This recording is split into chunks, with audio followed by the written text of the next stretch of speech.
खाम्फा बरगयारिया बिपिएफनिफ्राय ओंखारनाय रेजिगनेसन लेटारखौ फिन बोखांनानै लाफिननायनि खोथा नैबे भिडिअ'आव नोंथांमोना मोनगोन आरो बे खोथाखौ सोर फोरमायदों।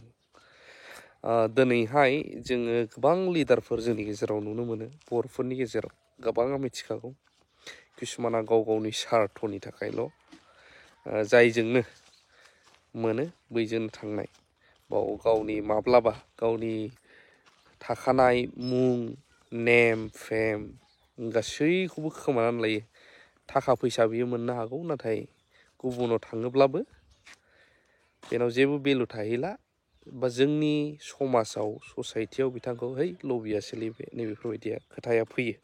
जिखुनु जा गोबां लिडारा गोबां मावदों जानो हागौ बर' हारिनि थाखाय, हारिजों लोगोसे जोंनि ओनसोलफोरनि थाखाय, जेखि हारियानो था बिनि गेजेराव माखासे लिडारफोर ओरैबायदि जों जायखौ सिइं इज बिलिभिं, नुयोब्लासो फोथायो, बे बाथ्राया दङ।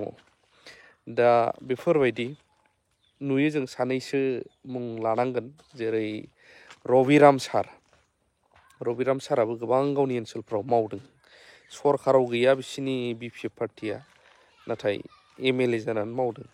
आरो बिजेपि दोलोआव थादों जानांगौ, अब्लाबो खौथि खौथि रांनि स्कुल, लामा, दालां, देम बेफोरबायदि गायसननाय मावनाय नुनो मोनगासिनो दं।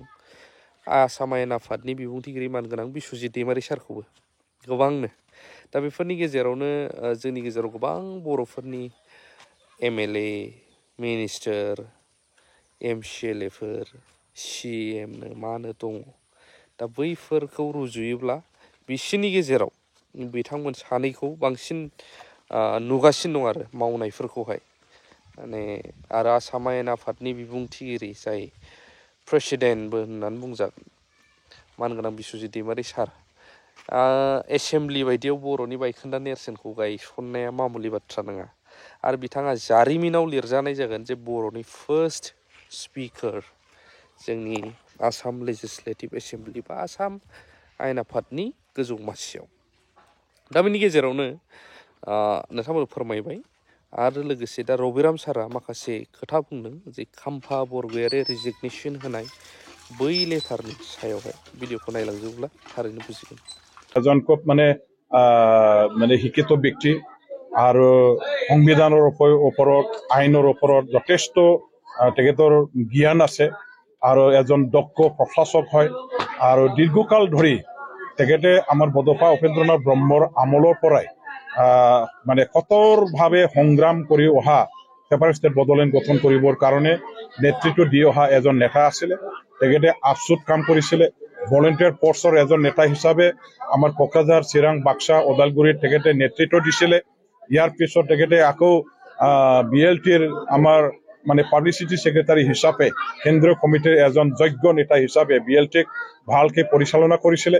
ভাৰত চৰকাৰৰ লগত, অসম চৰকাৰৰ লগত বিটিচি চুক্তি স্বাক্ষৰ কৰাৰ আগতে যিটো ত্ৰিপাক্ষিক আলোচনা বা দ্বিপাক্ষিক আলোচনা, যি বিভিন্ন পৰ্যায়ত চৰকাৰ আমাৰ মানে ব্যুৰক্ৰেট লেভেলত হওক বা পলিটিকেল লেভেলতে হওক, এই গোটেই আলোচনা বিলোচনাটো তেখেতেও নেতৃত্ব দিছিলে, ইয়াত অংশগ্ৰহণ কৰিছিলে। ভালকে আলোচনা বিলোচনা দক্ষতাৰে কৰি অহাৰ কাৰণে তেওঁলোকৰ নেতৃত্বতে আজি বিটিচি চুক্তি স্বাক্ষৰিত হৈ গ'ল। আৰু বিটিচি চুক্তি স্বাক্ষৰ কৰাৰ পাছত বিটিচি চৰকাৰ বিপিএফৰ নেতৃত্বৰ হাগ্ৰামা মহিলাৰীৰ সাৰথী হিচাপে একেলগে থাকি যেনেকুৱা ধৰণৰ তেখেতসকলে ৰূপায়ণৰ কাৰণে ক্লজবিলাক এটা এটাকৈ সম্পূৰ্ণকৈ ৰূপায়ণ কৰি পেলাই আজি বিটিচিখন শক্তিশালী বিটিচি হিচাপে, সফল বিটিচি হিচাপে, সফল চুক্তি হিচাপে তেওঁলোকে যেনেকৈ মানে ৰূপ দিব পাৰিছে। ইয়াত গোটেই কাৰ্যকলাপ, গোটেই পদক্ষেপ, গোটেই মানে কাৰ্যক্ষেত্ৰত আমাৰ খাম্ফা বৰগয়াৰী ডাঙৰীয়া তেখেতৰো অৰিহণা আছে, জড়িত আছিল হাগ্ৰামা মহিলা ডাঙৰীয়া দেৱৰ লগত। গতিকে তেনেহেন এজন চাৰিওপিনৰ ফালৰ পৰা অজস্ৰ অৰিহণা, অজস্ৰ অৱদান থকা তেনেকুৱা ধৰণৰ শক্তিশালী এজন নেতা বিপিএফ দলৰ মাজতে থাকি পেলাই কাম কৰাটো আমি বিচাৰোঁ।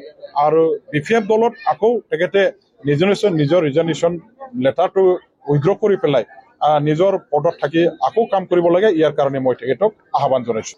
খাম্ফা বৰগয়াৰী আজি আমিও দেখা পাইছোঁ তেখেতে ৰিজনেশ্যন দিছে। ৰিজনেশ্যন দিয়াৰ কাৰণবিলাক আমি নাজানো, আৰু ৰিজনেশ্যন দিয়াৰ পাছত তেখেতে ৰাজনৈতিক দল কৰিব নে নাই বা যদিও কৰিব বিচাৰে কোনটো দলত থাকি পেলাই কৰিব বা নকৰিব পাৰে মানুহবিলাকে আজি হয়তো সন্দেহ কৰিছে ৰিজাৰ্ভেশ্যন দিছে যিহেতু বেলেগ দলত ক'ৰবাত যোগদান কৰি পেলাই নতুনকৈ ৰাজনৈতিক জীৱন আৰম্ভ কৰিব আমি এতিয়া খাটাংকৈ ক'ব নোৱাৰোঁ তেখেতে ৰিজাৰ্ভেশ্যন দিয়াৰ মূল কাৰণটো কি